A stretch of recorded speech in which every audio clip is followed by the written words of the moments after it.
Let's chat mounting hardware. The bottom of your Spectrum has an Arca type plate already installed.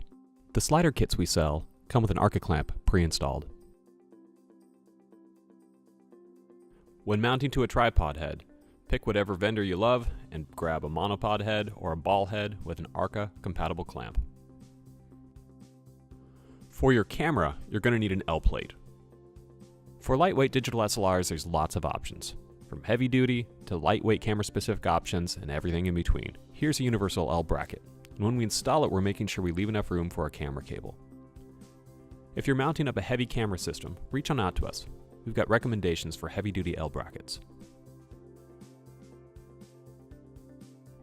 Your Spectrum has an Arca clamp already installed on the tilt axis with a screw clamp knob. Take your camera with the L plate and slide it in from the top. You've got lots of options on how high you mount your camera. You can mount it high if you need a lot of tilt range, or you can mount it low if lower center of gravity is more important. For this setup, we're going to look right at the center of the lens and align that axis with the axis of tilt. While this setup will work just fine, it is exceedingly front heavy, so now we're going to show you how to balance your camera forward and back.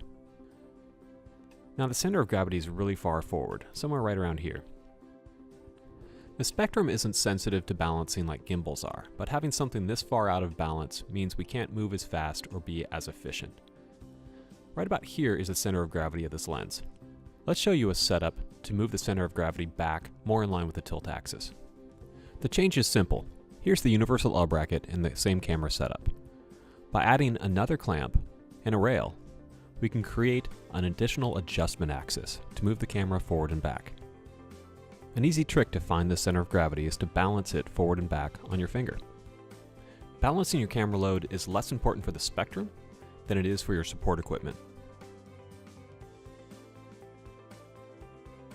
Balancing your setup allows you to work with lighter weight support equipment and be more portable, or use heavier camera gear and go faster, all the while being more stable and accurate for video, repeatable visual effects, and time-lapse.